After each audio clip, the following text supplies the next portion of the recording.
Hey, welcome to Pier 99, the most valuable and interesting AI news from past 24 hours. I'm Steph, let's get into it. The frenzy of new model releases has finally cooled down today. The biggest news worth mentioning is that Cursor has officially joined SpaceX. Cursor says its team will join SpaceXAI to help make Grok the world's most useful AI. It is a very practical mission.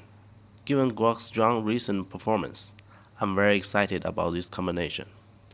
Now I want to talk about two things. First, I want to give Cloudflare some well-deserved praise. Over the past 2 months, Cloudflare has been extremely active in AI. It published more than 60 AI-related posts and shipped more than 20 AI and agent-related products or features. Honestly, I usually only see frontier AI model companies ship this fast. Cloudflare is now trying to build the smartest frontier model. It is building almost everything around the model. Cloudflare now gives agents their own computers and a browser built for them. It has also launched AI Search, WebMCP, Identity-Aware AI Gateway, and fine-grained MCP security controls. An agent can even connect a wallet and pay for tools.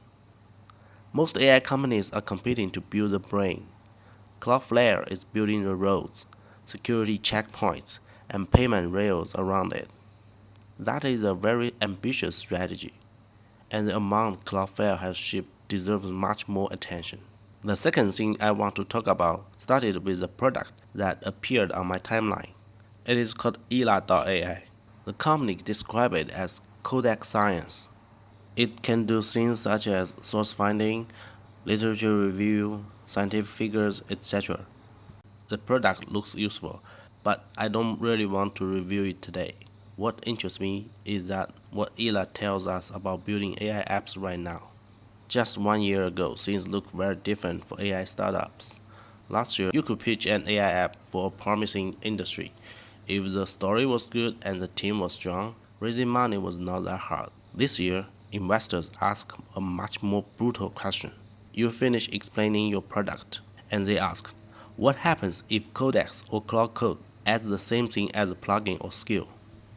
You can spend months learning an industry. You design the workflow, find customers, and finally prove that people are willing to pay. Then OpenAI or Anthropic can turn the same workflow into a native feature, a plugin, or a few skills.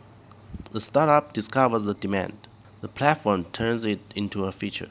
Many founders are building these products with Cloud Code or Codex.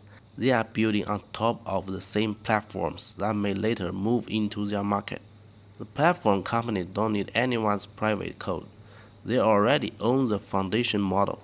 They understand the general workflow, and they can ship a competing feature to millions of users almost overnight. Yila makes this problem easy to see. All of its features are useful. They are also simple to explain. Find real papers, write a literature review with citations, analyze data, make a poster, turn a paper into slides. Yila calls itself the Codex for research. But what happens if the real Codex for research comes directly from OpenAI? It may only a plugin or a few skills, and Yila could suddenly be under enormous pressure, maybe done forever. This doesn't mean vertical AI startups are dead. It means being useful is no longer enough. A startup now needs something the big model companies cannot copy quickly. That could be private data, deep workflow integration, or regulatory expertise. It could also be distribution, community, or customer trust. Whatever it is, it has to be more than a good prompt and a useful answer. For products like Yila, time can become the enemy. Every new paying user proves that the market is real, but it also makes the opportunity more obvious to OpenAI and Anthropic. If Yila cannot build a moat quickly, it may be showing the platform exactly what to build next. So good luck, Yila. I mean that sincerely. And good luck to every AI founder trying to choose what to build right now. Program recently said YC startups are much more serious now. than they were in the supposedly good old days. In just a few days, he met teams working on optical switches, manufacturing software, nuclear reactors, and cancer treatments. Someone asked, is that because YC has changed or because the whole market has changed? Paul Graham answered, partly YC, but mostly the market. He said, YC gives startups more money now, so founders can attempt more expensive ideas. Maybe the AI startup market is moving in the same direction. If a software feature can disappear into the next model update, founders may have to build harder things, deeper technology, tougher industries, products that one new plugin can't replace overnight. So good luck, founders. That's PR99 for today. I am Steph. See you next time.